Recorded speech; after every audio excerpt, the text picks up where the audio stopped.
Vallow. Welcome to the Backward Show, where I make the introductions as awkwardly as possible, and the sexier co-host sits backstage and wonders what's going on. I'm like, okay.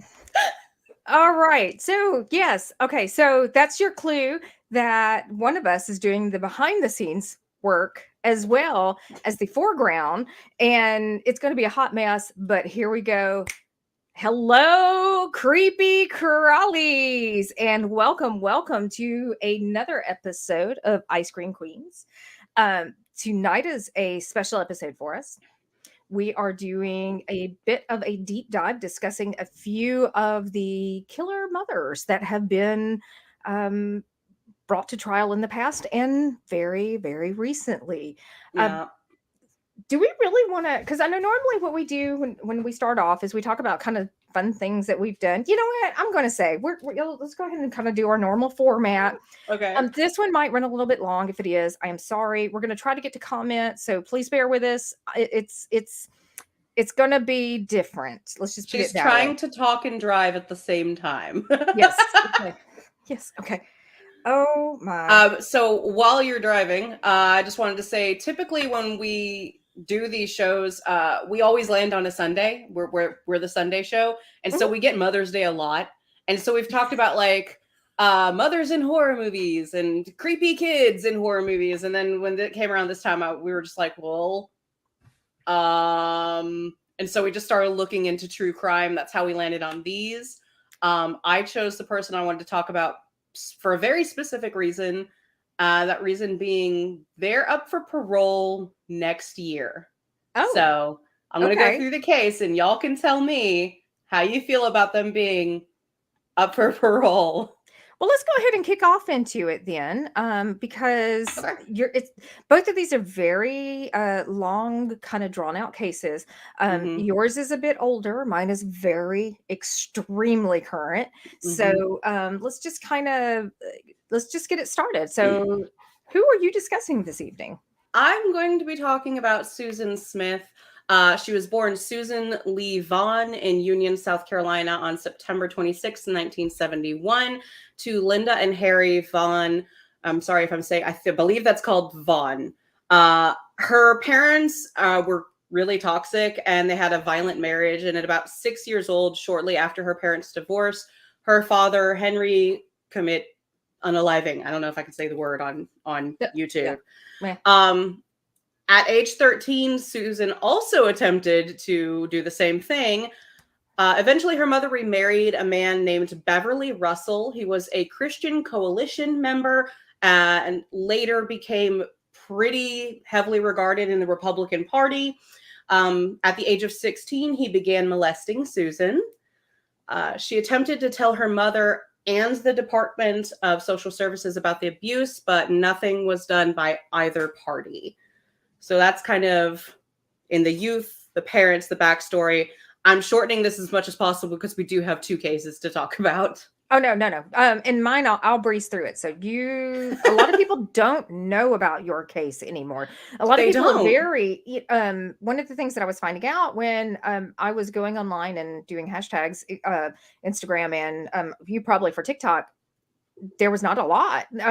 So because this is so long ago, a lot of people are not 90s. really, yeah, and a lot of people are not really familiar, and I feel like they're going to be extremely familiar with my case. So yeah, go on. Hang on, we got a couple of comments. I wanted to pop these up real quick.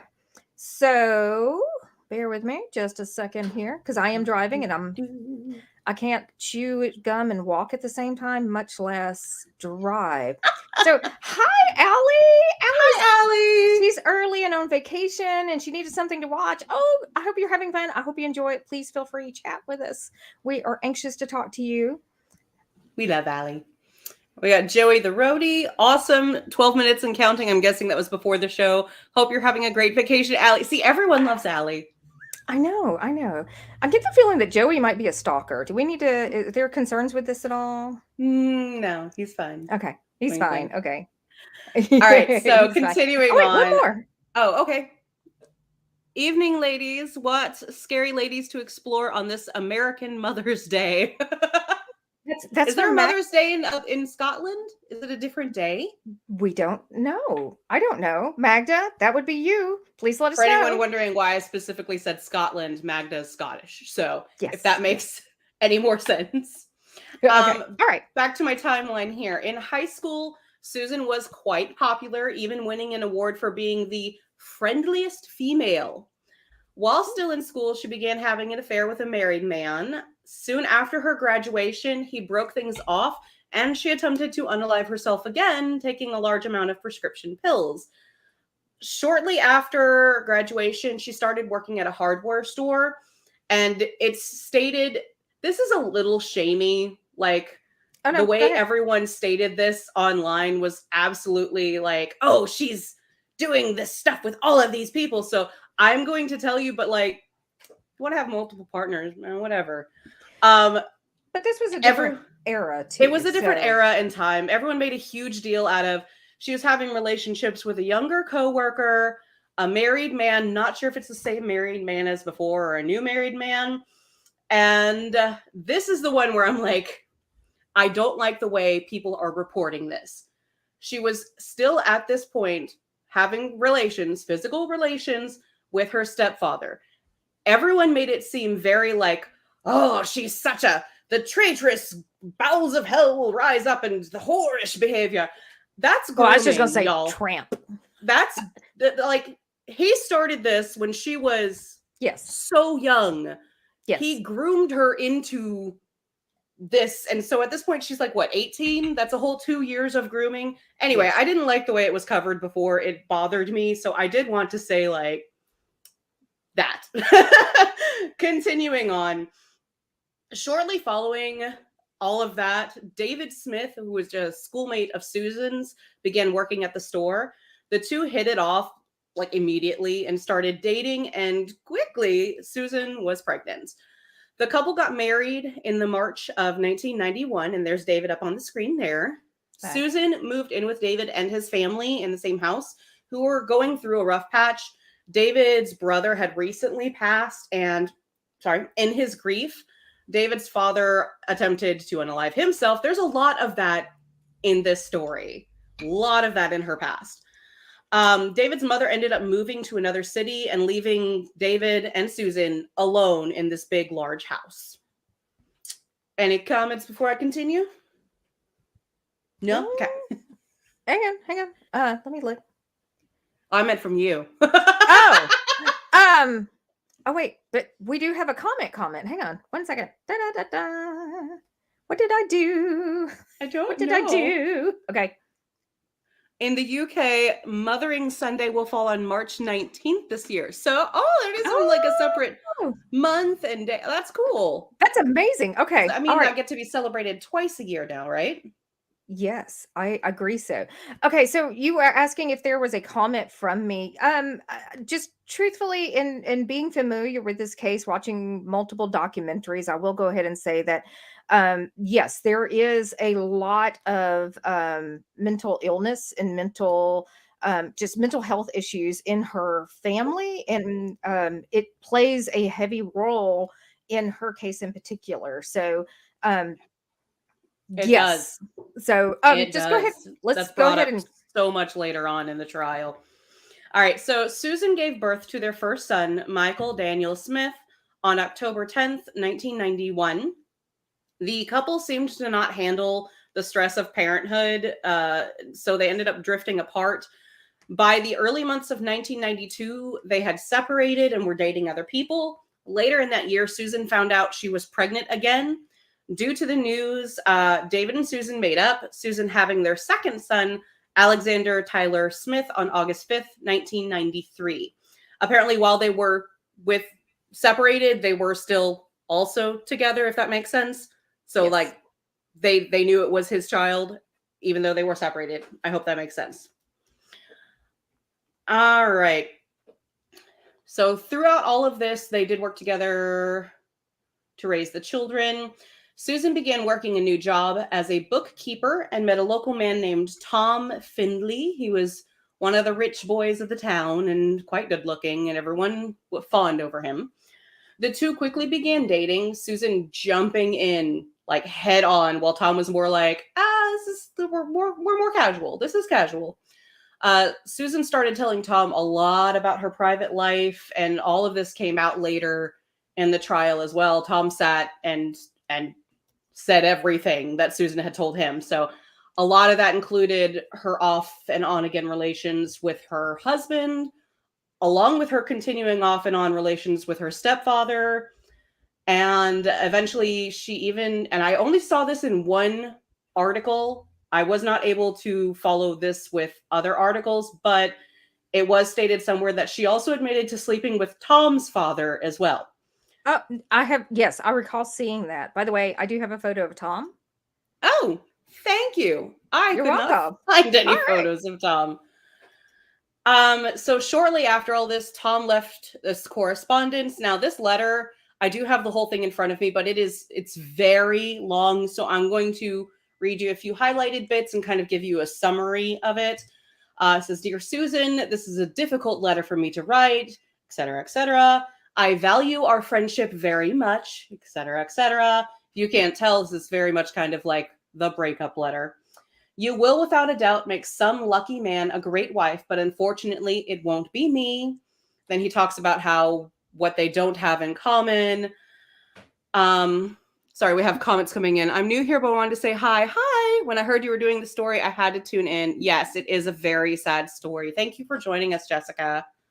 And hello, Eli. We know you're late. We've been looking for you. We were waiting on the Eli comments. Yes, we were. Aw, love you, Magda. Yes. All right, I'm so sorry. Go ahead. continuing with the letter. "Susan, I could really fall for you, but like I've told you before, there are some things about you that just aren't suited for me. And yes, I am speaking about your children. I'm sure that your kids are good kids, but it really wouldn't matter how good they may be. The fact is, I just don't want children. These feelings may change one day, but I doubt it." It goes on a little bit more about how it's awesome it is that she wants to raise these kids, and continues on with, "But our differences go far beyond the children issue. We are just two totally different people." The rest of the letter is a lot about, you had kids very young and you were a kid yourself, and I really suggest you wait some time before you dive into a serious relationship. And then there's a couple paragraphs about some married man that Susan was talking about wanting to get with, and he's advising her, like, don't do that. That's not a great thing to be doing. He's married, he has a wife. And there's also a bunch of other stuff about he caught her making out with some other guy in the hot tub. Not sure if it's that same guy or a different one, but that's the generalization of the letter. Like I said, it's very long. Yes. I have actually read a lot of the letter. I am very familiar with this case. So, but yes, that is.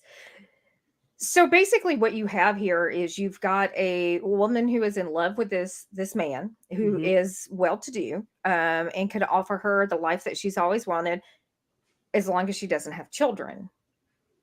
Yep. Okay. That sums it up pretty well. Okay. I mean, there were a lot of other reasons in there why they would not be compatible. That was not the only reason he gave. That's just the one everyone latched onto because, well, it makes a difference in the upcoming days of this case. So what are some of the other reasons that he offered? I'm curious. Because that I don't know. Let me scroll back and see. "We're vastly different. We were raised in two totally different environments and therefore think totally different." And he goes on about some girl named Laura that he was in love with. Eventually, he hurt her very deeply. He doesn't want to do that to someone because he's not going to be as committed as they want him to be in a relationship. That was another reason. He doesn't want to hurt her any more deeply like he hurt Laura. Let's see. Goes on, "Don't be discouraged. There's someone out there for you. In fact, it's probably someone that you may not know at this time or that you may know but would never expect." I was wondering if he was hinting at someone there. I did read that and I was like, who is he talking? He's got to have someone in mind writing that, but that was just speculation on my half. Yeah, that does sound like that is very pointed. That is very there's somebody for you. I know who this person is. And I'm curious because they work together and it's not uncommon for people to find romance in the workplace, although it is something that is generally looked disfavorably upon. However, somebody like him who's got a pretty big role in the company, if not a major role in the company, might Mm-hmm. know that already. Okay. And it could be daddy, if that was true. I hadn't thought about that. Yeah, I for some reason in my brain I thought he was talking about her husband. Oh, okay. I'm Like, sorry. um, Who knows? Who knows? why would Okay. you have a romantic relationship with him? You're just married. I know. Ah, God, Joke. Okay. just kidding. Yeah, by the Go ahead. way, we do deal with terrible things in the way that we know how, which a lot is often awkward laughing because we don't And really. dark humor. So Yeah. apologies. Um, If we're after inappropriate, we're so sorry. yeah. Also, yeah, I do get opinionated, so I will say how I feel about people in these cases. Oh no. We usually rip them apart at some point. So yeah, that's fine. Go ahead. Well, a lot of people, when they tune into these shows, they just want the facts. They don't want your opinion. They don't want to know how you feel about it. If that's the kind of show you want, this would not be the show. If you want to hear some people tell you the case and then tell you why they hate this person in the case, that would be this show. I love this comment that Magda, although she is not currently on with us, she is watching the show and commenting actively. Mhm. This woman seemed almost doomed to tragedies set up by her abusive life, not excusing the horror she perpetrated. No, we agree. A lot of that was also brought up in the case. A lot of people were like, well, she had all of this that happened to her in her youth. Yes. All right. So after this letter, Susan called Tom several times over the next few days. And October 25th, 1994. Susan Smith drove to her house, picked up her sons, Michael and Alexander, and strapped them into their car seats in the back seat of her car. She drove them to John D. Long Lake, up a ramp, and off into the water, making sure that she was out of the vehicle before it reached the lake. After watching the car containing her children sink into the water, she then walked to some nearby houses and knocked on the door, telling them a concocted story of how a, quote, black man had robbed her of her car with her children still inside it. The news quickly took hold of her story, and immediately she was on camera telling terrible horror stories of a carjacking and crying. For the next 9 days, media ran images of the sketch the police had drawn up of her attacker, which everyone who has worked this case and did the publicity for this case, the media, the police, everyone commented on that image of the police sketch. It was like she took the most basic idea in her head of what she could say was a black man and described that. And that it even got, you can find interviews with media people at the time being like, I don't know if I should put this on the television because they're literally going to be like, this is every guy. This is every person on every corner. And they were hesitant to even keep up that police sketch. Eli had a comment there.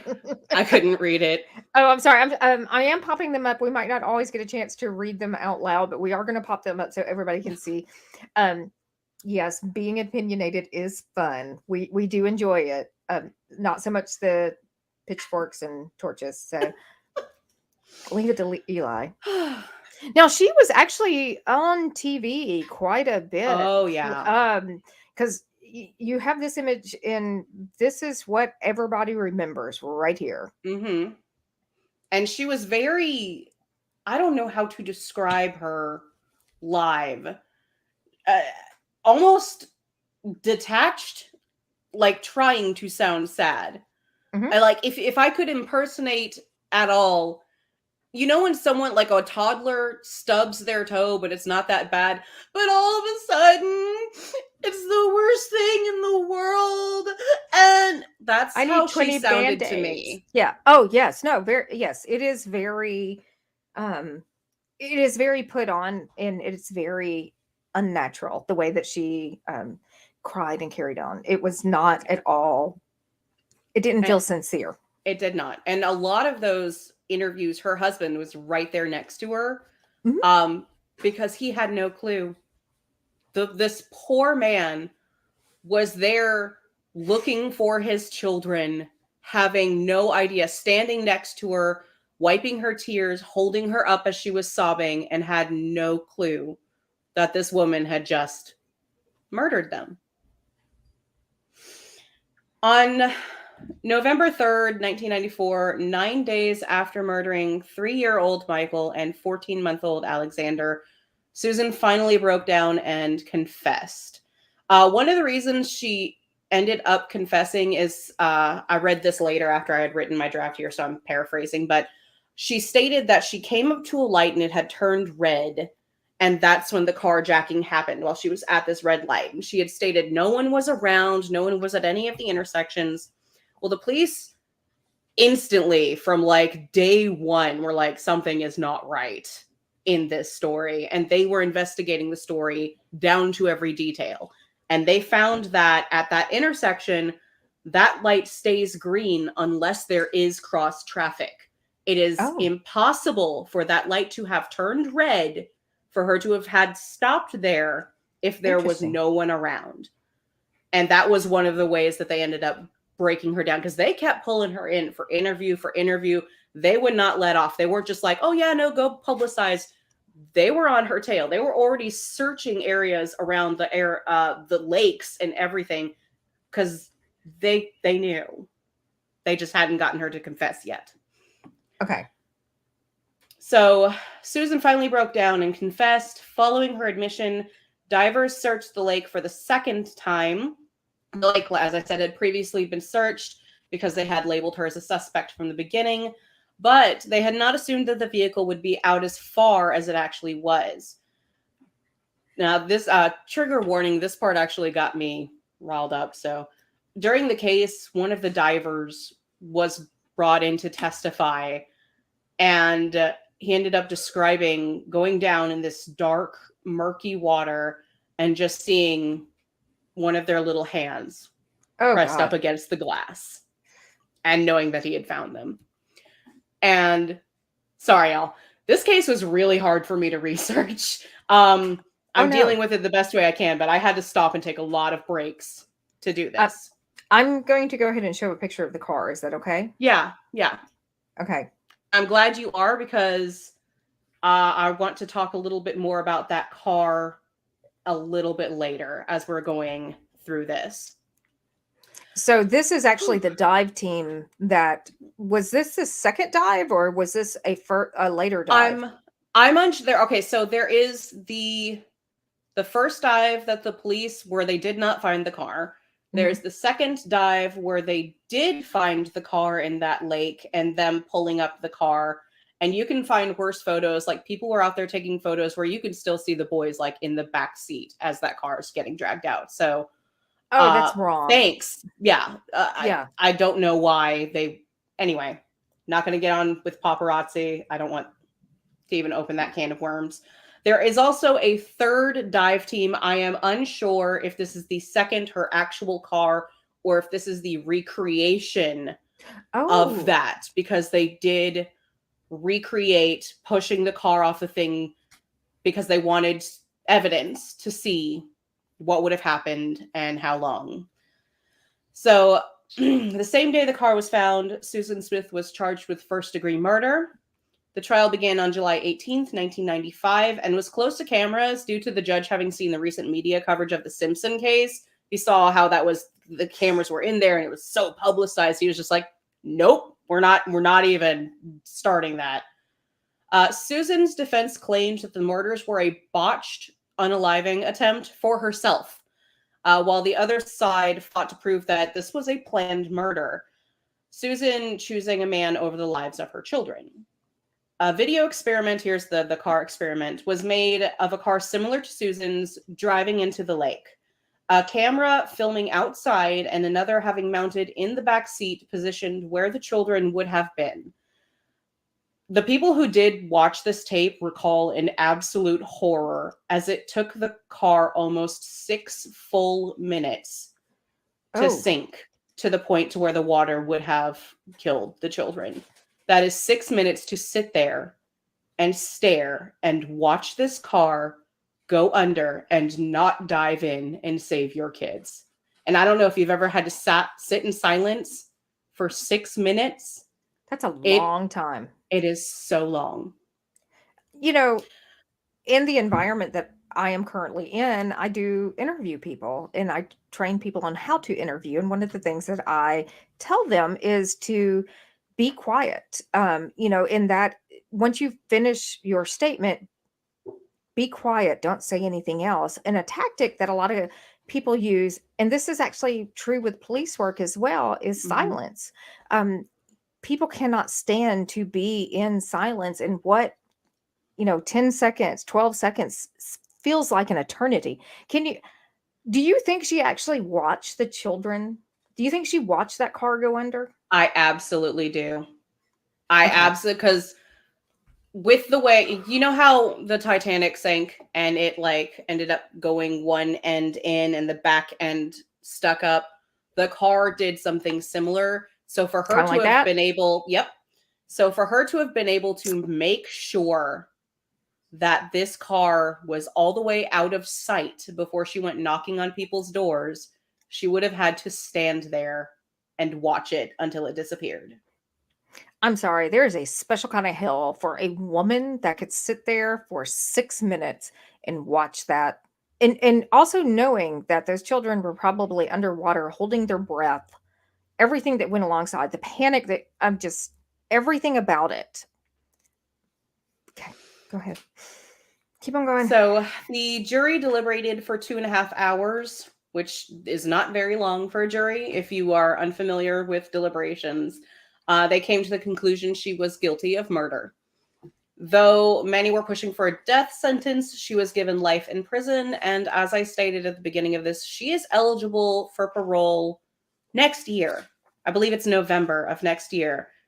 There's a lot more that can be said about her time in the institution. She ended up having relations with two different guards. Then for a while, she had some boyfriend she was writing to talking about, oh, well, when she gets out, they're going to get married and she can be the stepmother to his kids. And there's a really interesting interview with her cellmate talking about the kind of person she was and how manipulative. Uh, it's a lot to cover. I kind of want to end it here Okay.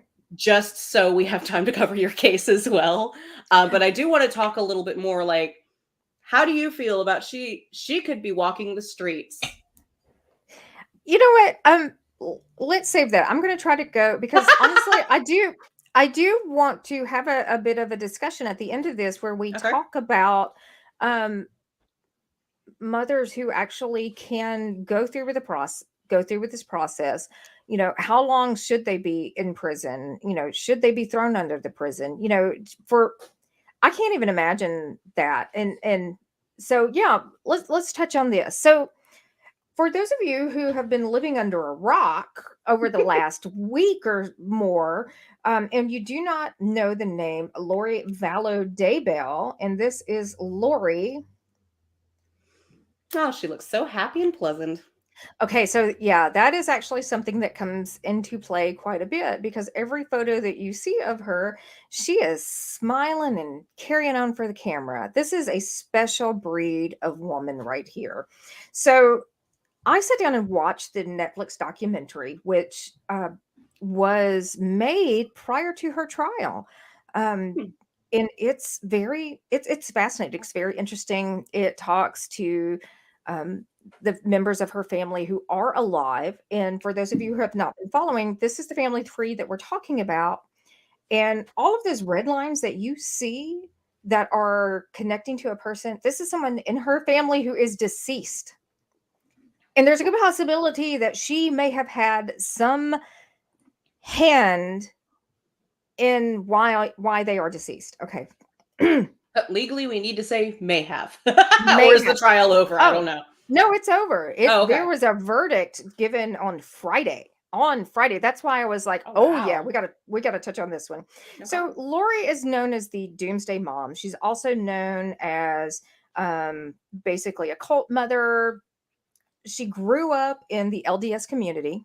was extremely devout in her religion, and hit about 20, I do believe it was 2017, kind of went and got a little extreme. So to kind of, I'm going to run through this as fast as possible. So Daybell, Vallow Daybell, and her husband, her current husband, I think this is husband number 6 or 7. There's quite a few of those. Chad Daybell are accused now, not necessarily just accused, but there is a verdict now on her, not his, because his case is separate. They, I do believe that they were being tried together a second time or something of that nature, but they were accused earlier this week of the murders of her children, 7-year-old JJ Vallow and 16-year-old Tylee Ryan, and Daybell's first wife, Tammy. The married couple also faces other charges related to the mysterious deaths of his former spouse, of their former spouses. I'm sorry, not just his, their former spouses. So basically, 1990, Daybell gets married to Tammy Daybell. They open a book company together where he starts publishing his doomsday books.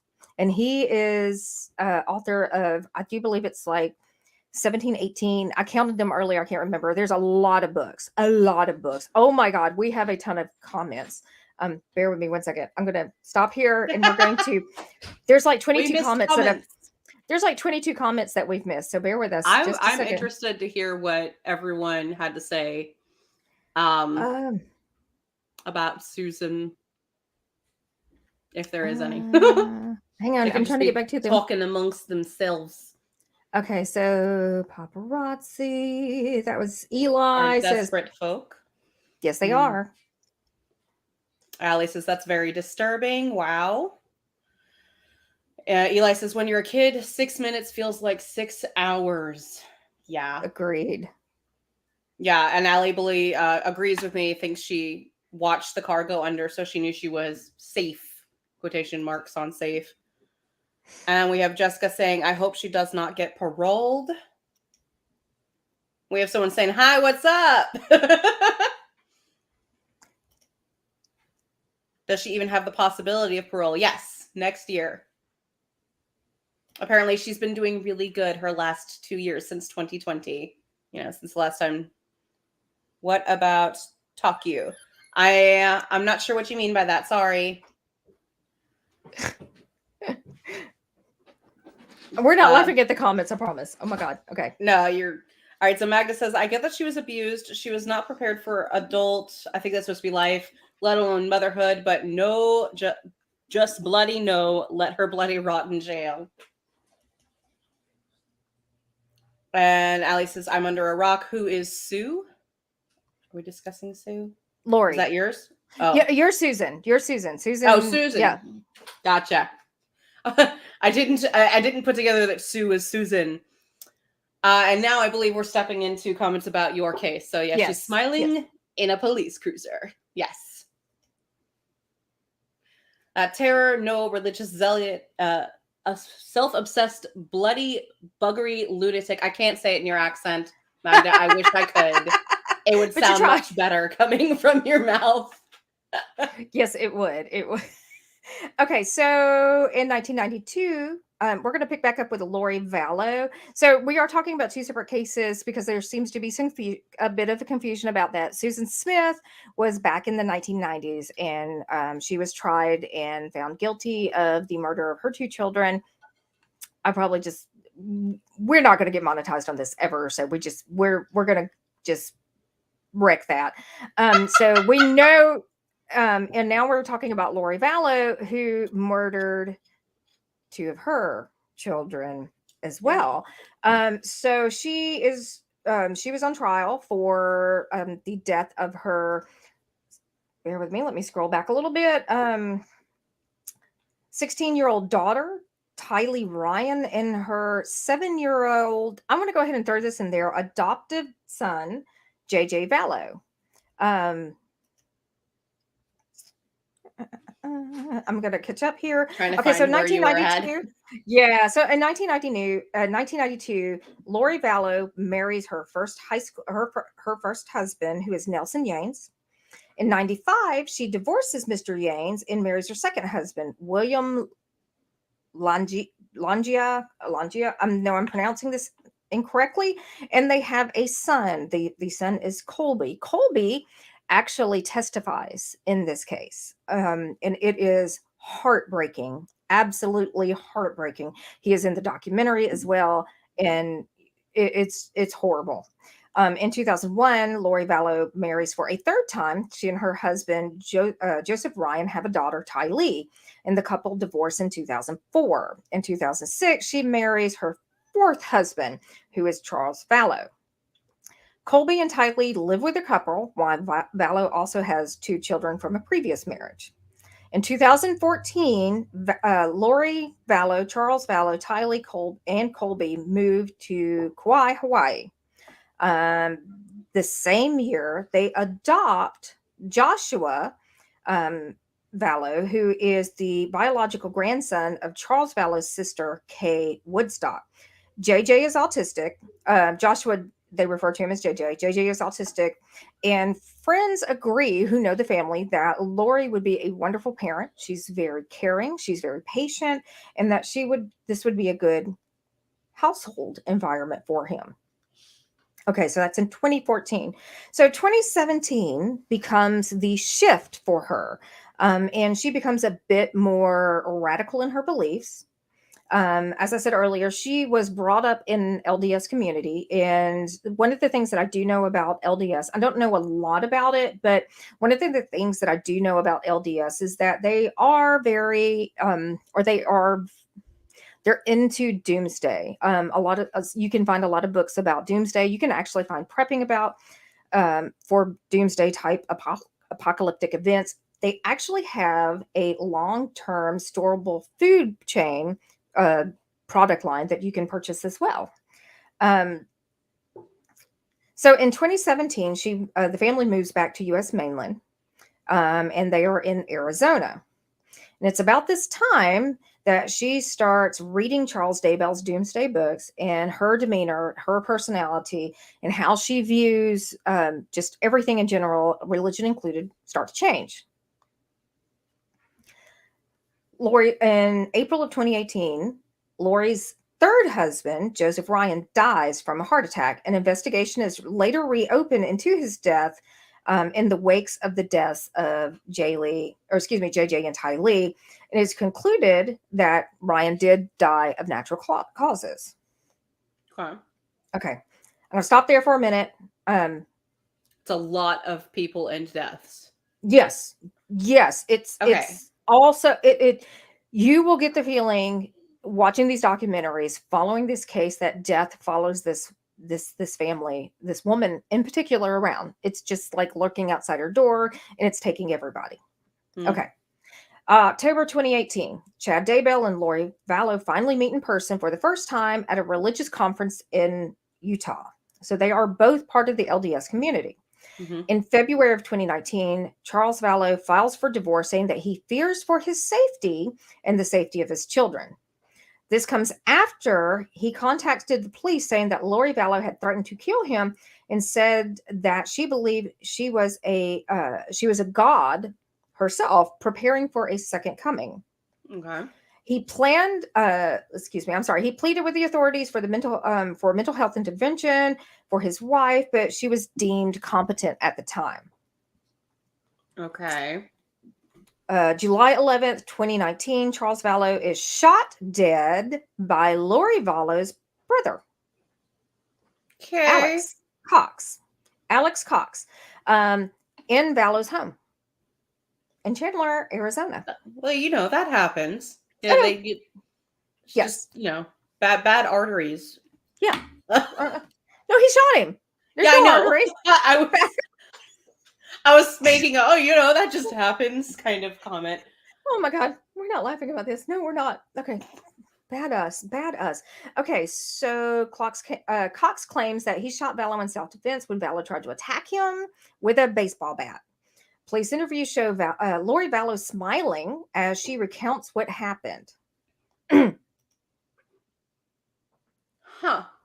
Yeah, that's quite a smile on her face. Yeah. Okay. Yeah. That is actually something that I find very disturbing throughout this entire case is when you watch her and you watch her demeanor. Yes, go ahead. Sorry, did the brother have any defensive wounds? Like, was he hit with a baseball? Did he have a lump on his head? Or was he perfectly fine? But, oh no, he threatened me with a baseball bat. I don't recall if his brother had if her brother had defensive wounds. If Geek Gumshoe is actually watching this, I would love to hear his there's a something flying around. I know. I would love to hear if he knows anything about that, but okay, sorry. Yeah. So Tylee, who was at the home at the time, gives a similar version of the events as her mother. And that Cox acted in self-defense. So this is the 16, 17-year-old child now. Okay, so she corroborated the story then. She did, yes. Okay. Cox did not perform CPR and waited for 43 minutes to call police. That is interesting. I called the police today because there was like something that just made me feel weird. Okay. Yeah. I just killed a man. Let's wait 45 minutes before we call the police. No, look, I put in reports for the cops probably hate me. I'll put in for the dumbest things, but I cannot imagine waiting 40 something minutes. We have comments. Okay. Well, while you're pulling up the comments, I'm going to tell my dumb story. So we were visiting the mothers today and going from one mother's house to the other mother's house to leave Mother's Day gifts. Hello, Skylar. We ended up, or Skylar Productions. That's Willow. Yeah, I know. I realized it once I saw the picture. Jessica says, didn't they do a made-for-TV movie about this? There's a Netflix documentary. There is a 3-part Netflix documentary, and then, of course, the trial has been going on this week. Posers? Geek Gumshoe? Oh, yeah. I don't get it. She knows everything.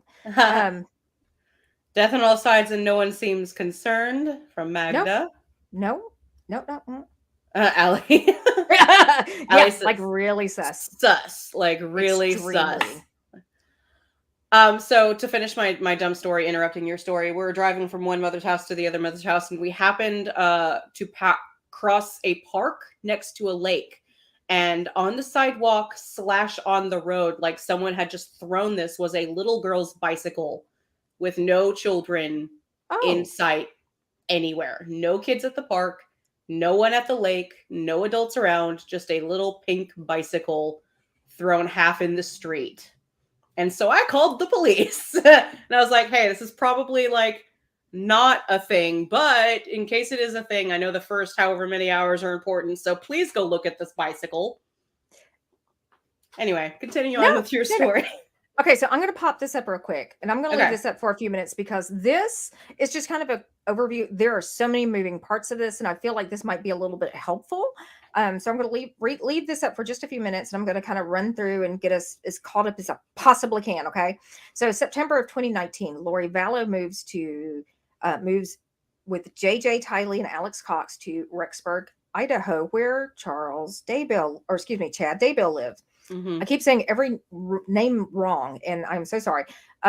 September 8th, 2019, Lori Vallow, Alex Cox, JJ Tylee visit Yellowstone National Parks. Photos of the family members there mark the last signs of life for Tylee. Now, just so everybody can remember, Tylee is her daughter, pictured here. Okay? Mm-hmm. So let's go pop this one back up so we can kind of let everybody keep on rolling. September 9th, 2019, Alex Cox's cell phone places him in the yard of Chad Daybell's property for around 2 hours in the morning.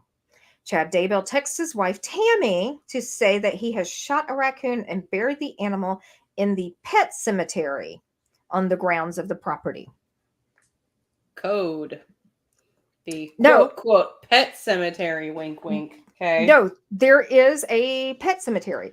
There is a location that has a statue of a dog, And this is kind of the area that they're talking about, and this comes into play a little bit later. But Okay. this is the crime scene. This is excavation of the crime scene, and this is part of the pet cemetery. So here is our Gotcha. fun picture back again, and September 22nd, 2019, JJ is last seen alive. So I just want to point out September 8th was the last time we saw Tylee. Mm-hmm. And then September 23rd is the last time we saw JJ. So there is a pretty decent stretch of time in between the two of those. And I want you to remember that because when they start excavating the property, I have thoughts on this. I have concerns about this. I have issues with this. Okay, so September 20th. Okay, so it's the last time he saw alive. He attends Kennedy Elementary School in Rexburg, Idaho, in the day, and is also seen at Lori Vallow's apartment that night by her friend Melanie Gibb and David Warwick, who were staying with her that weekend. The friends say they saw Alex Cox carrying JJ into the apartment. Carrying? Carrying him into the apartment. September 23rd of 2019, the next morning, Lori Vallow tells Melanie Gibb and David Warwick that JJ has been taken away because he was, quote, being a zombie. Let's just pop this back up. So these are being a zombie, isn't that like code within their specific religion? Like there's enlightened people or something, and there's people who are tainted or bad or something. That I don't know. I'm not really sure. I've never really heard that before, but Okay. He was taken away for, quote, being a zombie. Alex Cox's cell phone places him in Chad Daybell's backyard again.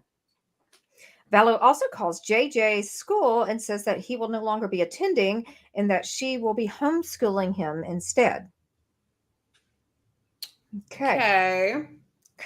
So now, okay. Yeah. Hang on just a minute. Drink break time. Drink break. Okay. Yeah. Okay. Mm-hmm. All right. Covering these cases, sometimes we need to take a second. Take a moment to breathe. I'm going through this one really fast because it is very hard and there's a lot of information and this is very fresh. October 2nd, 2019, Brandon Bordeaux, the ex-husband of Lori's niece, Melanie Pulaski, is shot in a drive-by shooting in Arizona, but escapes unscathed. The assailant is driving Charles Vallow's car.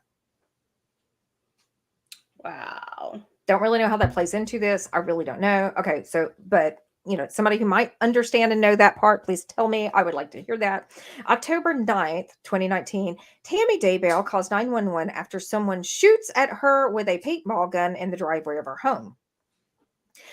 October 19th, 2019, Tammy Daybell dies suddenly in her sleep at the age of 49. Her death is ruled natural causes. I do believe that she may have been a cancer patient too. I think that comes into play. November 5th, 2019, Lori Vallow and Charles Daybell get married on a beach in Hawaii. Okay, let's back up. October 19th, Tammy Daybell dies suddenly in her sleep. November 5th, he's getting remarried to Lori. All right. Thoughts? That's a lot of really convenient significant others dying and then them getting married directly yes off of that. Later seems this month, a little convenient for them. So later in November, an investigation is launched to find the missing children. So we have missing children, we have dead spouses, and then we have these two getting married on a beach in Hawaii. By the way, hang on. I'm doing the behind the scenes, so bear with me. There's a wedding show. Oh, wow. Okay, so there's a caption, exclusive wedding photos of Lori Vallow and Chad Daybell taken on November 5th. Newlyweds refuse to cooperate with authorities searching for their missing children. Yeah, and then I like how they're both in white, just so the blood splatter shows up easier. I know this is awful. God. It's awful. Okay, so they get to say That's the part, by the way, I remember from the news. Like, I wasn't the part that I remember hearing was these kids are missing. Everyone's looking for these kids. That's Yes. the part where I jumped on and I was like, wait, what's going on over here? Oh And yes. as the rest of this that you're talking about now or before came out, this story just got bigger and bigger and bigger. I was like, what is going on with this? What and that's something I really kind of want to comment on. I know that we are very quickly running out of time. We have already said going into the show we're going to run over a little bit because there's a couple of things that we want to touch on. So y'all just hang on for the ride because this is not over. And so okay, so let's one of the things that I want to comment on is I'm curious if the documentary being released as before the trial, obviously it was purposeful. However, I'm wondering if that was in an attempt to sway the public's view to push this further. I know that this is a sequestered jury, but okay. No, I get that. And you know what? That's what I'm doing here today. No, like I almost think stuff like this needs to be brought to the public's attention because if there isn't this outcry of injustice and people are absolutely pissed about it, that's why I wanted to cover the case that I wanted to cover because I wanted everyone to remember what happened and hey, this chick's up for parole next year. And here's the one following suit right behind. I feel like whoever made this documentary before the outcome of the cases and all of that had a very strong feeling. And they went, you know what? We're going to tell this story and we're going to tell the public this story. And how can you not? Court can do whatever they're going to do after that. And I don't blame them on this. Okay, so now we're still in November and the investigation is launched to find the children. After JJ's grandparents contact law enforcement saying that they haven't been able to contact him for months. During this same time frame, there's an email to a realtor in Hawaii. Now, remember that Lori Vallow and her family did reside in Hawaii, several years back. And from what I can tell is her family really loved. It's like this was their true paradise. Okay. So while she's in Hawaii, during the same time, there is, I don't know if it's while they're in Hawaii or exactly where it falls through, but there's an email to a realtor from Chad Daybell, who says that he is looking for a home for, this is in quotes, a clean couple with no pets or children. Okay. The investigation is just being launched. Keep this in mind. This is okay. Before, yeah. This is days after the wedding to Lori Daybell and before the actual search for Tylee and JJ began. All right, so now we're going to jump up to December 8th. And this phone call is part of the trial. This is played during the trial. This is a very lengthy phone call between Melanie Gibbs and Chad Daybell and Lori Vallow Daybell discussing. Question, sorry, too many names. Yes. Who's Melanie Gibbs again? Okay, so Melanie Gibbs is a friend of hers, and I do believe that they have, because there's a lot of information I've left out because there's just too much to cover. Yeah, it's a huge case. She is part of an LDS Doomsday type podcast, and I do believe that this is somebody that might be on the podcast with her. So there's a phone call because Chad has reached out to Melanie and has now said that if the police call you, we would like for you to say that JJ is with you. He's missing, but we would like for you. Okay. So December 8th, there is a phone call in which Melody receives from Chad Daybell and Lori. And I'm just going to tell you now, it's extremely superficial. It's extremely syrupy nice, and it will make your skin crawl just listening to it. And I really feel like the jury listening to this was almost the turning point. I don't know if it was a bombshell in my opinion. So he opens the phone call by saying, "Sweet Melanie," and they're just and Lori and Chad are giggling in the background. They're just laughing and they're giggling, and so Melanie is asking, is JJ, why is he not at Kay's house? Basically, they're saying that he's been moved somewhere else, and that Kay is trying to kidnap him. Kay, I do believe, is the grandmother. There's so many people in place. Let's just pop this up. Do we see a Kay on here? Julie, Sean, Melanie, Brandon, Emma, Tammy. There's a lot of names on. Okay, yeah, we're just gonna keep on going because there's a whole lot of there's still yeah. So basically, the conversation goes on. She asks Melanie to lie for her and tell the police that JJ is with her, but says that JJ is safe and happy. She keeps saying that she knows where JJ is. She accuses the police of working with Kay in some quote dark capacity, and she knows where JJ is and he is safe. And then from this point, there breaks off into a religious conversation, and Melody uses religion to try to appeal to her need, because I mean, basically, Lori has at this point said that she's a god and that she is really leaning into this. I mean, she is basically, they are prophets for the LDS community, and so she is trying to lean in that and use quoting scripture to her, and it's a very difficult conversation to listen to, but it's very interesting because you realize in the process of this phone call that Melanie is being gaslighted not only by Lori but also by Chad Daybell, and they accuse Melanie's husband of being a dark influence in her life.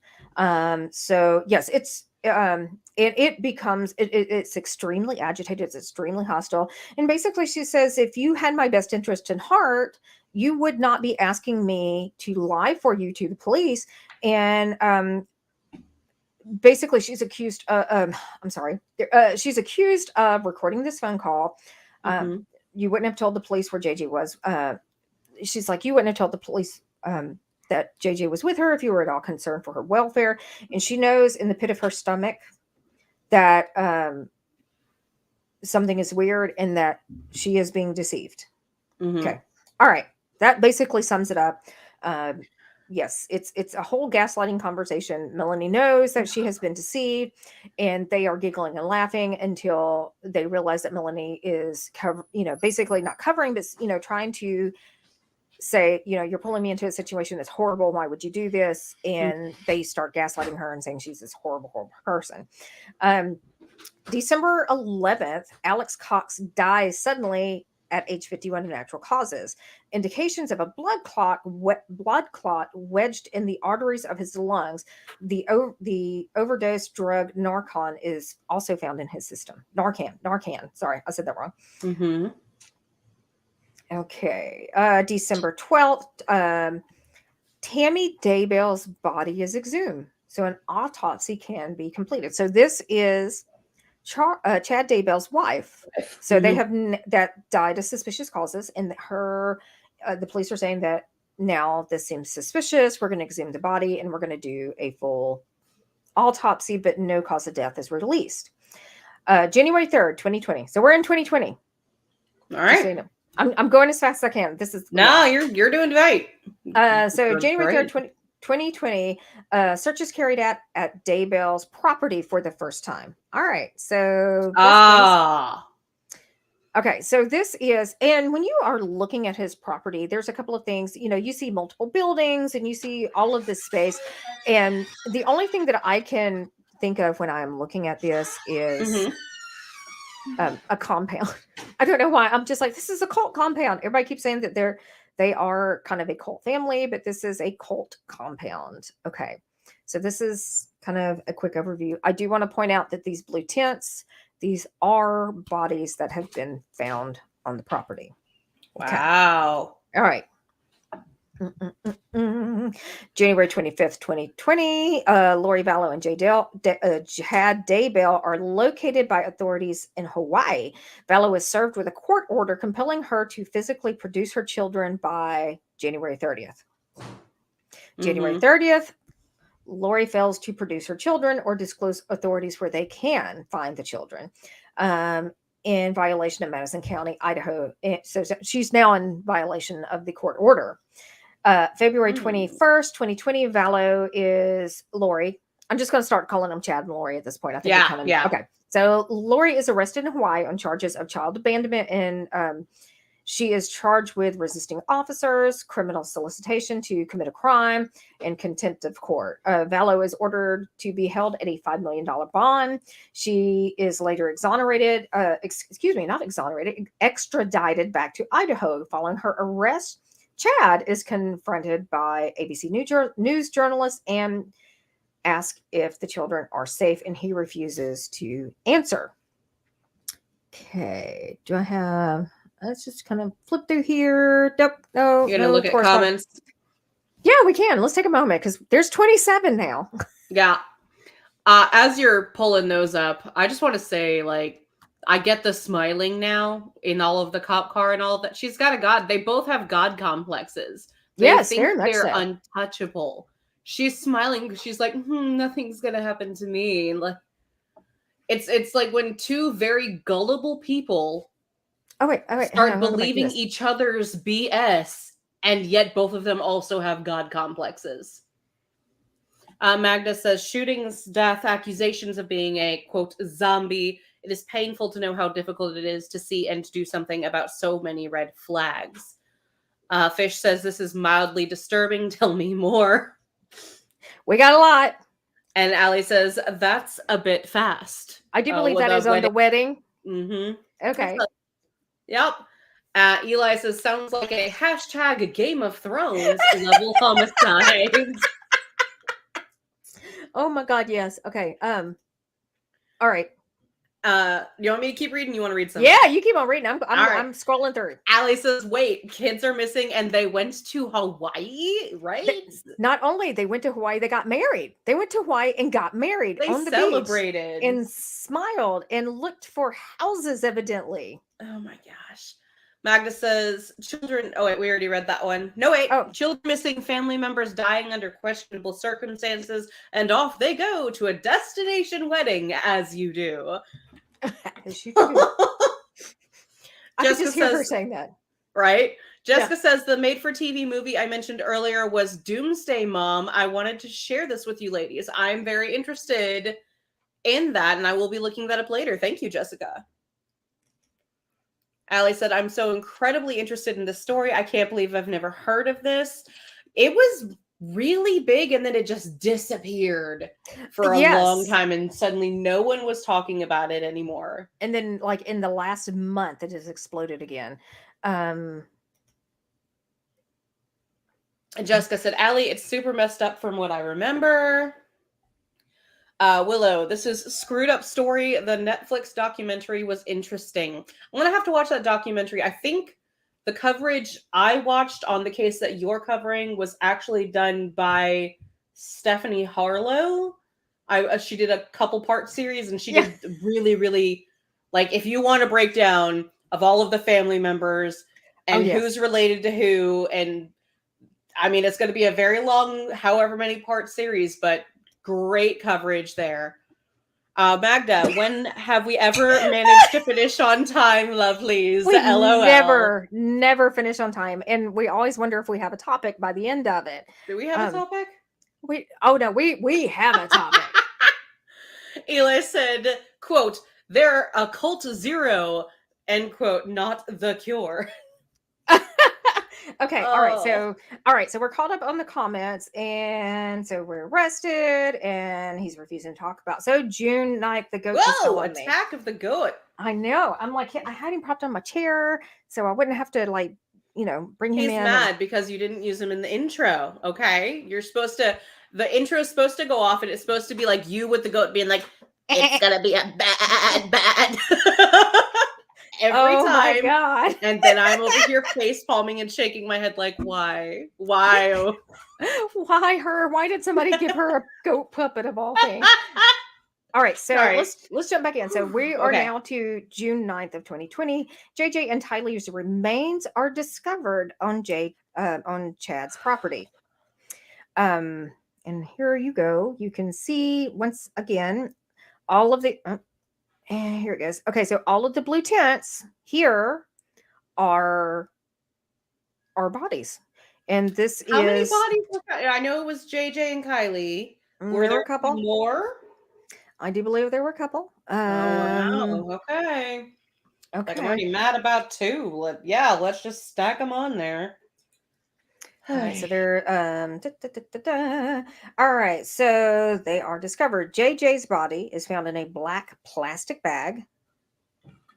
Wait, I'm sorry. I had to click off. I look up and you're drinking straight from the bottle. Oh I'm like, no, are like when we I at that pour, point? when I pour and then there's the last drip, I just lick the drip so it doesn't like drip on me, which it did now because I was showing you how to lick the drip. You're welcome, internet. Thank you. Okay. So JJ's body, this is going to get a bit somber, so bear with us. Okay, all right. This is going to be very difficult for those of you who might have some issues hearing about crime scenes in some of the details. Just step away for a moment, come back and join us in a little bit. That this will be fine. We understand this could be very triggering. All right. So JJ, who is the 7-year-old, his body was found in a black plastic bag wrapped up in duct tape near a tree. A piece of wood paneling and 3 large white flat rows had been laid over his remains in the earth. Ooh, I actually remember seeing that when his I remember seeing that now. Okay. All right. Tylee's remains are found in a short distance away.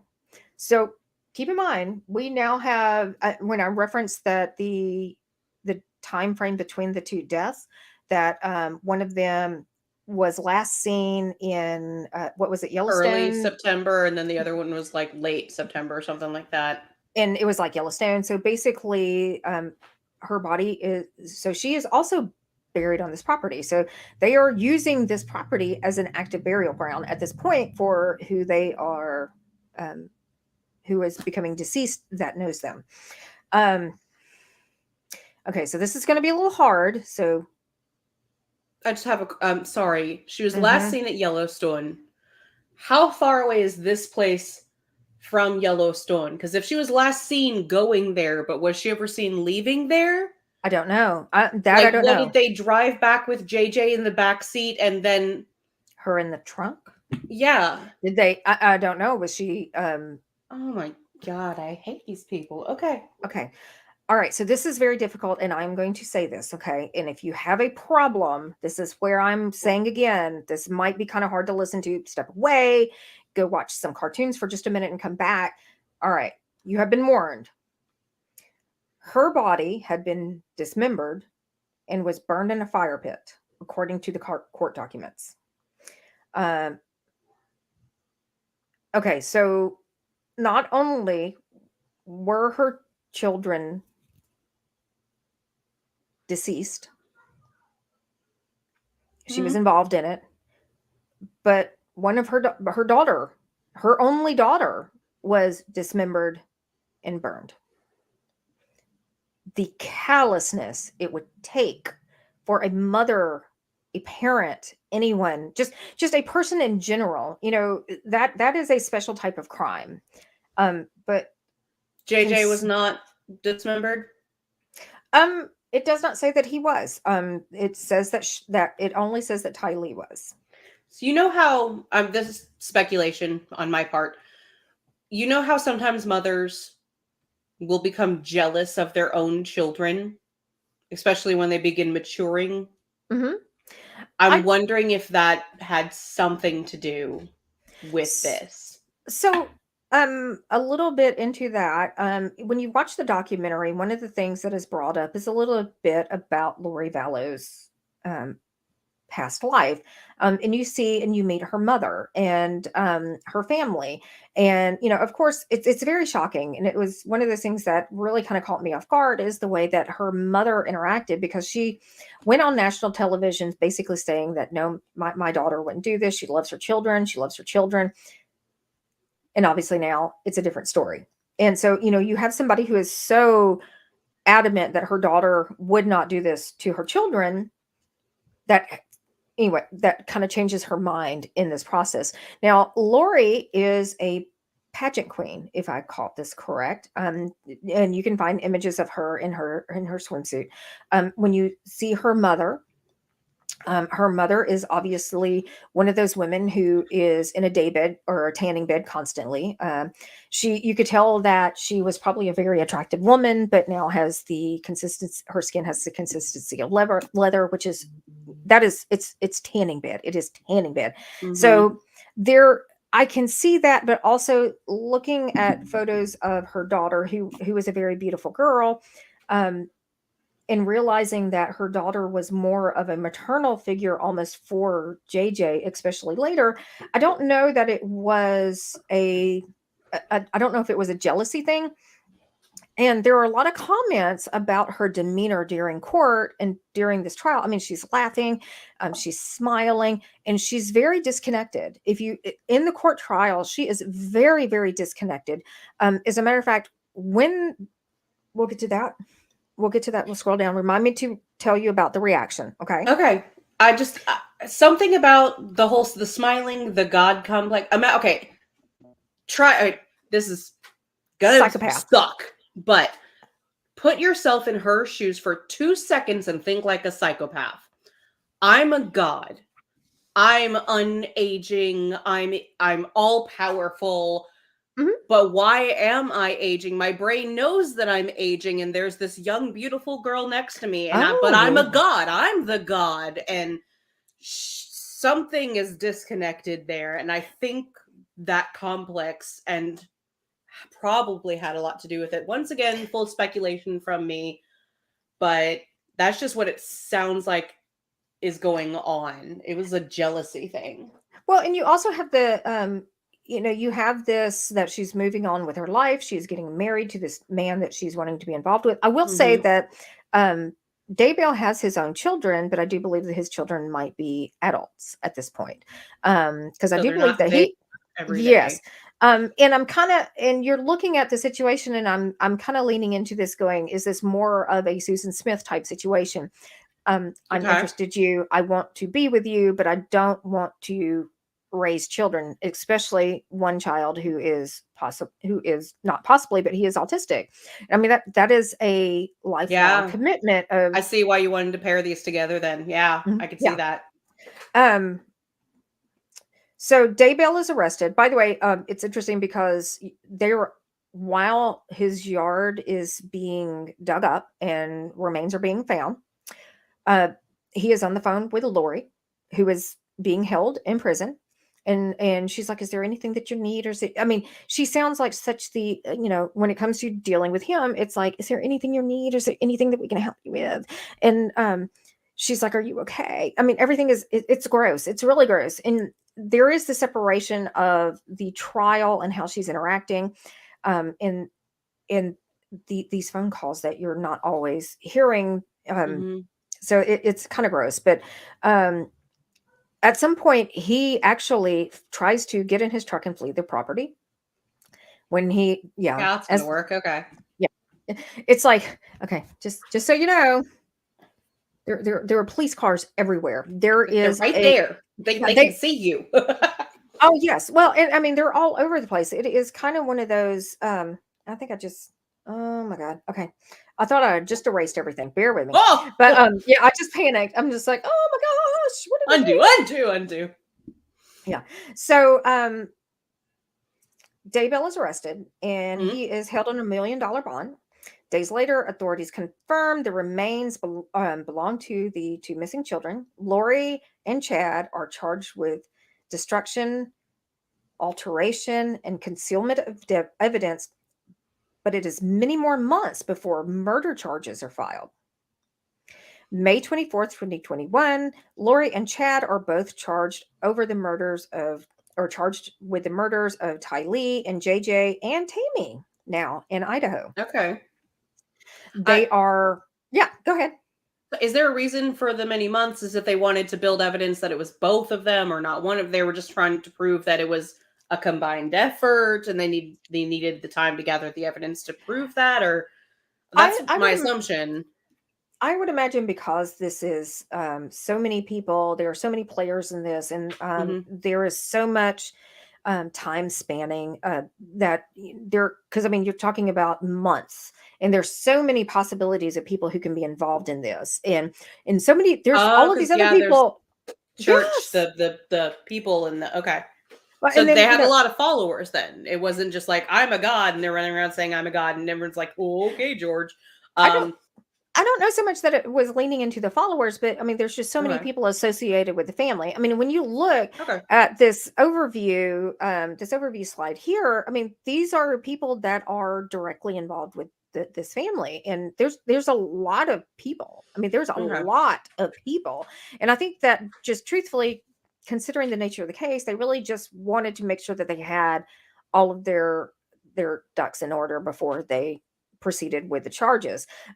Honestly, I can't say for sure on that. That might be something that if Geek Gumshoe is watching, that he can comment on.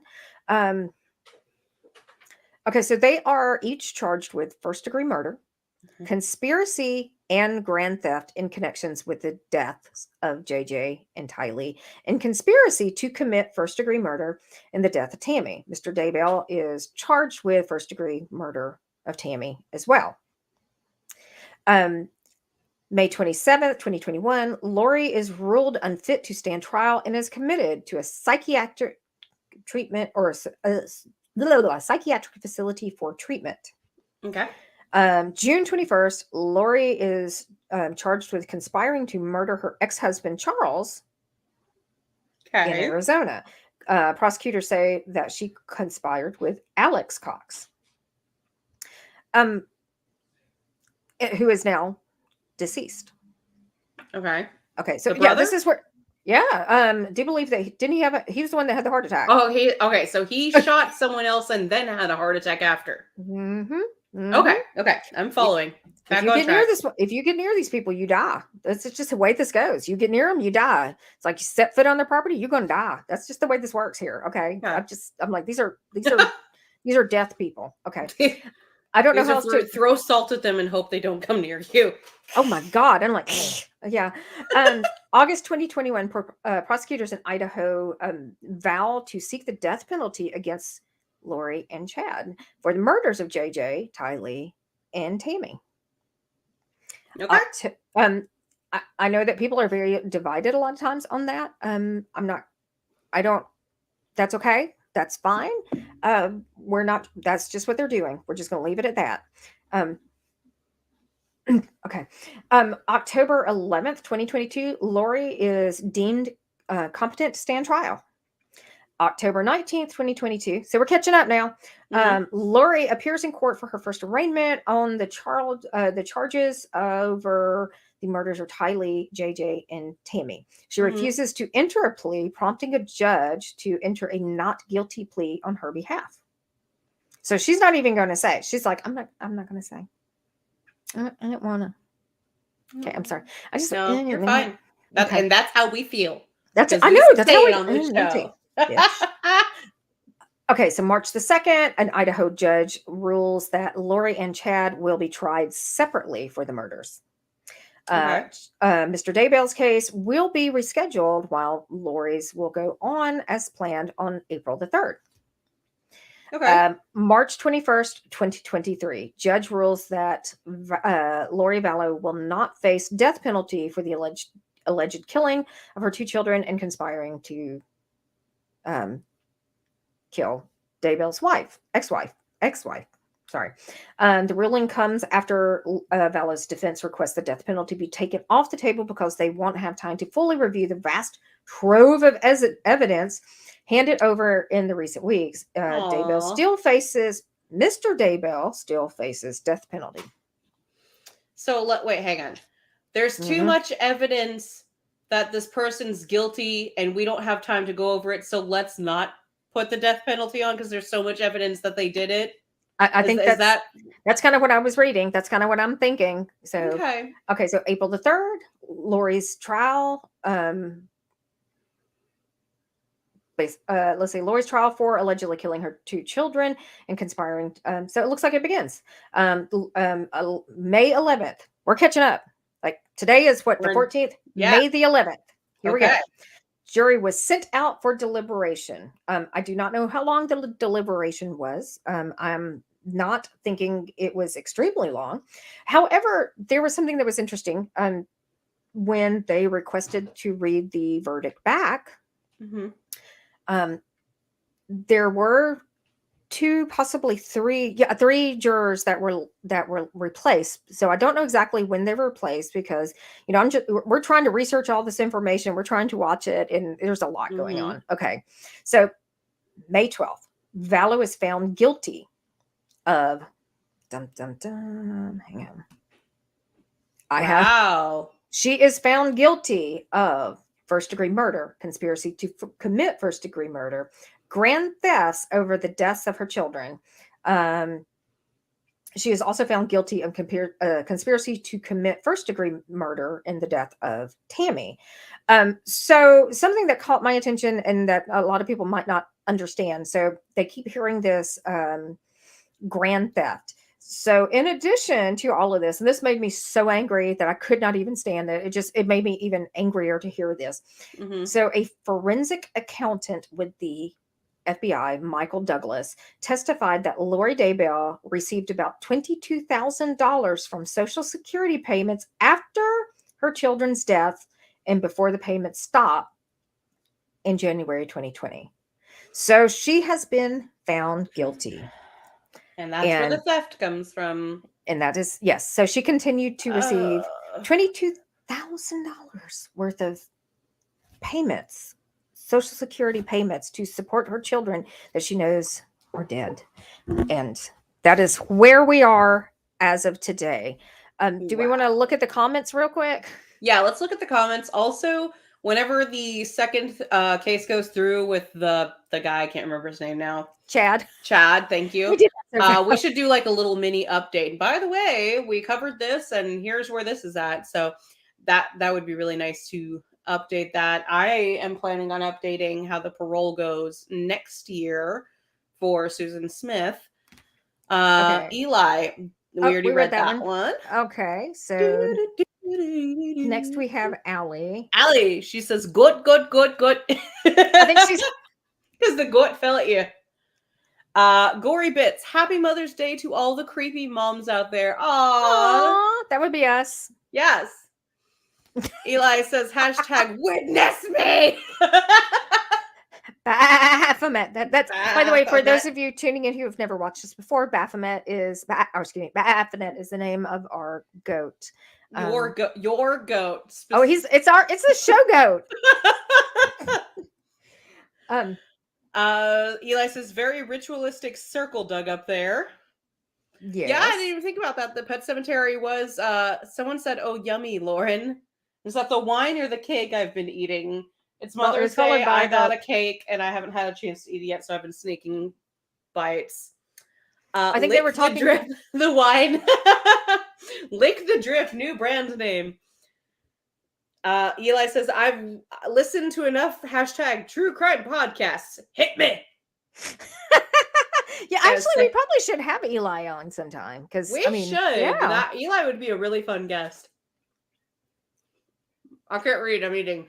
Oh, I'm sorry. It is. I'm sorry. It's very tiny on my screen because I'm like looking at all this other stuff. It's heartrending to think that those puppets what those puppets must have endured. I can't even imagine. Those poor kids. There were no content to be rid of their children. They had to destroy them utterly. I do believe remembering in this. Okay, what's it called in Scientology when like they decide that someone is bad for their religion and they get pushed out? There's like a specific word for that. I want to say excommunication, but I do believe that's Catholicism. But yeah, it's kind of the same. Similar. It's like someone who is bad, who is bringing you down, and they like label people as this. That's what they ended up doing to these children.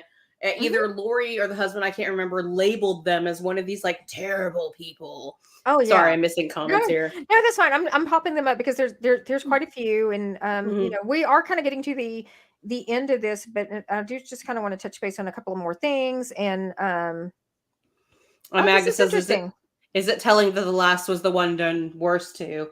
That's what I thought too. Like that to me seemed very interesting.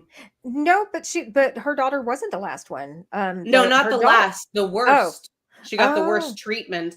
That could have been the jealousy thing. It could have been a telling, or it could have just been convenience. It could have been they were in the middle of Yellowstone Park and they didn't know how to travel with a body, so they just I, did what they thought. Oh, I saw this on a movie once and went with it. Eli said maybe the daughter has a developing aspiration that her mother had wanted but never gained, perhaps lost. I just really feel for these kids. Like I think this God complex and the mother just I think this was a jealousy thing with the kids. She wanted her own life and she wanted it with this man, and the kids were in the way, and I kind of want to just like slam something against this lady's head, but that's just my opinion. Jessica said reaction. Reaction to what the cases in general. they're horrible. They are absolutely like. Tell us what y'all think. Actually, in the comments, Yeah, I would love to hear hear that. this. On case number 1, Susan Smith. What do you think of the upcoming parole? Do you think people who have done something like that in those circumstances deserve a second chance? Because No. as the defense very much tried to point out, she had a terrible childhood and she was wanting to unalive herself many times, and that's what was going on this time. As if you can tell by my eye rolling, I don't buy it. You can tell where I stand.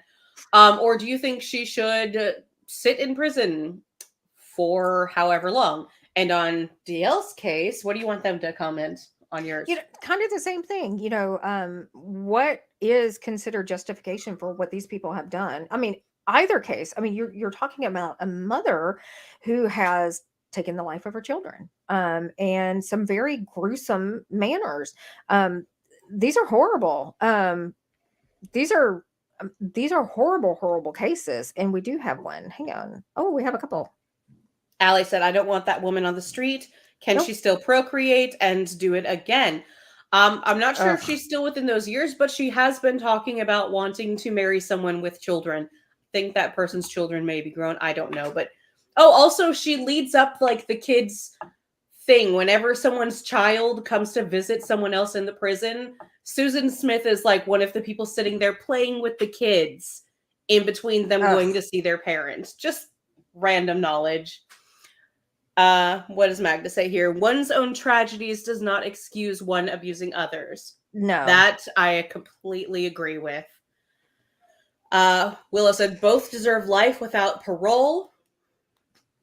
I can see that comment. I can see that opinion. Jessica says though she may have had a bad childhood, that gives her zero reasons to take the lives of her children.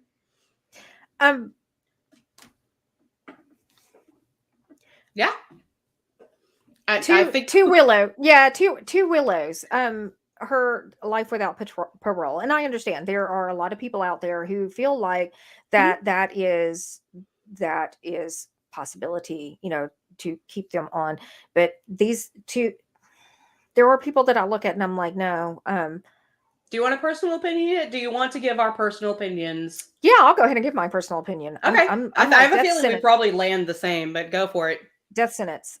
There is absolutely no way to rehabilitate a person that would do that to their own children.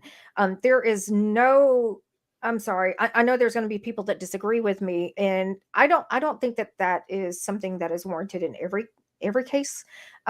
But there are like there's got to be like a confession and so much evidence on the side of proving it, and a man who would take the life of his entire family, who would take out his wife and children, a woman who would take the life of her children. There is no rehabilitation. There is nothing that can be considered productive from that bag of bones at this point. I'm sorry.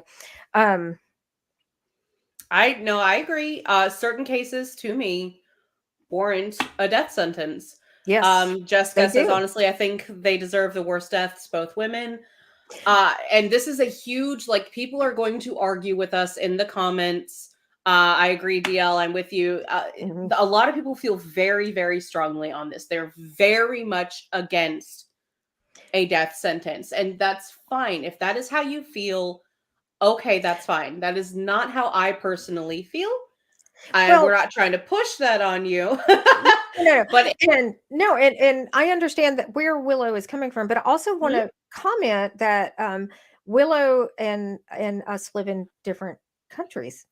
She is that is in also true. Canada, where we are in the U.S., and Mhm. the way that maintaining somebody on a life sentence might be different, because I know that Canada has a lot of different systems in place that we do, and that is actually that is paid for by taxpayers here in the Yeah. U.S. So we are The continuing to pay. rehabilitation, yeah, Yeah, sorry, I didn't mean to interrupt. no, you go ahead. The You're good. programs in other countries, the rehabilitation programs are vastly different Yes, they from are. this country.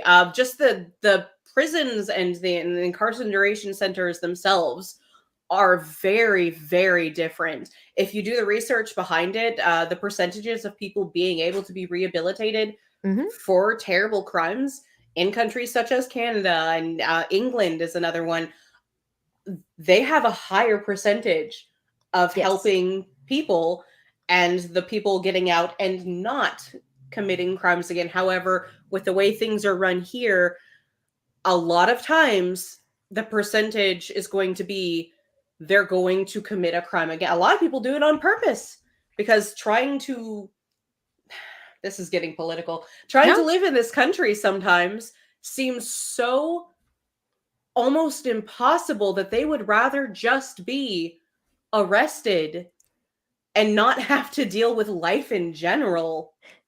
By the way, Willow, I didn't want you to think by any stretch that we were picking. Oh, sorry, where'd it go Oh, away? We do. I don't want you to think that we're picking on you. By any stretch of the imagination.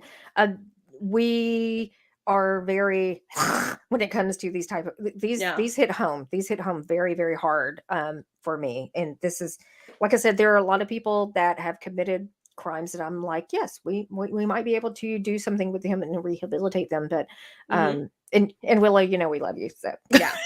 we And do. then as Willow's saying here, actually, it's bad enough that we have a literal murderer walking around my city because our judicial system thinks he's now rehabilitated. There Interesting. are cases to where Yeah, rehabilitation just to me doesn't seem like an option. and And there are. these god complexes, these I am so more important. What I want is more important than these people's lives. Mhm. Those are the ones who to me that can't be rehabilitated. No, and there are so many people who they get out of prison and, not a lot, but there are many that get out of prison and immediately commit a crime of the same nature, or if not something worse. Mhm. Um, and that's, yeah. Jessica says, I want to hear your thought on so many cases. There are so many cases I want to cover. We yeah, we I we have a list. really we have really talked about doing just a deep dive kind of pre-recorded podcast where we can talk about different cases, because we do a lot of true crime research, this group does. So We did. Yeah. yes, we do, and we do have some really good contacts that would be able to offer some insight, with Geek Gumshoe and Hmm. detective former detective Braswell, who's been on with us a couple of times, who are both former detectives, and I would love Getting to. the the view from someone on that side when you're talking about true crime specifically is always very interesting. Oh yes, it is, it is. And everyone in the comments is like, yeah, Yep, crimes let's do against it. children, like zero tolerance. We don't stand for that. And I think that, Everyone's up for the true crime. Do we yeah, need I think, are we yeah, hinting at a possible new show in the future, maybe? I very possibly, very, very possibly. Hmm. Okay, so guys, we're almost at we're like an hour and 45 minutes in, or 40-ish minutes in. I so sorry that we ran this late. Sorry, not sorry. This was a lot. There was a lot to cover here. There's a lot of details. These cases, although they are very different, they do parallel Please continue to comment on this and send us messages. If you want us to cover a case in particular, please let us know, because we would love to.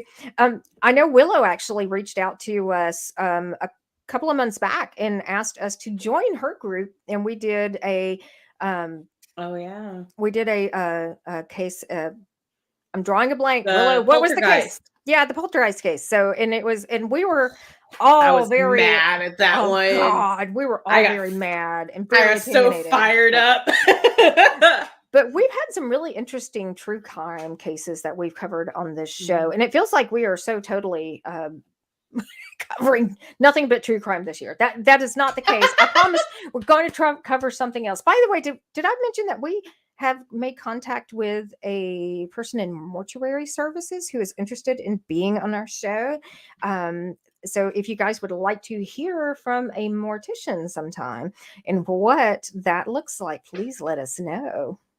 That would be a really cool show. God, that sounded creepier than if you wait. Mortician. Oh wait, I think that was this comment. Hang on. Oh, the one before that. Yeah, I'm so sorry. Just talking about you. No. God, we get creepy too. Oh my God. All right, so Jessica said, I'm so excited. I just want to say thank you for letting me come and listen to you ladies. Oh, I'll be watching you ladies more often. Please and then that's where they're like, that sounds creepier than I anticipated. God, I love it. Okay. Whew. All right. What did we answer? I think, oh my God, that's it. She's guilty. We're happy. Somebody and or we're under the jail for a while. Yeah. And keep your eye out for more on the Susan Smith case. Totally different Susan. Wrong Susan, sorry. Oh, Susan. We're sorry, Miss Sarandon. We are so sorry, Miss Sarandon. We know that you're a good person. Yes. At least not this. Oh God, I love Susan Sarandon. I know. That's why her name is so relevant in my brain. Keep an eye out for the Susan Smith case if you really, really feel like you do not want this person roaming the streets. Technically, we can't do anything. It's going to be up to the courts and all that. But you know what? Writing the place where she's being held, it can't hurt. So if you really feel strongly about it, maybe do something like that. I think it's been so long that you're not going to have any. I don't know, but do you think that something will happen to her when she's out? Yes. Well, actually, no. Casey Anthony's running around Florida like a freaking partying on bar tops and like living her best life. So it's been so long, and Casey Anthony's recognizable. Like you see her, and they're like, "Oh, that's that bitch." Yeah. No one's gonna recognize Susan. I don't know if you have the photos up of her like in the youth and then her now. She looks so incredibly different. I thought that was her mother at first in the picture, but her before and her now. She's almost unrecognizable. And by the way, this photo was from the article, the one on the right, the older photo, or not older as in she is older in the photo. Okay. This one? That one, yes. That is from the past 2021, 2022, an article where she was talking about wanting to start over her life and get married when she gets out and start everything fresh, No. All right. With that, I think we're done. I'm done for the evening. Chug the wine. Say we're done. Come on. Cheers. Mm-hmm. Oh my God, you are chugging. I didn't have that much left. I've been drinking a lot. I have like this much left. I know where the bottle is. After this, I need the bottle. All right. So with that said, pleasant screams, and we will see you in 2 weeks. 2 weeks. We have second and fourth Sundays. What the? Second and fourth Sundays.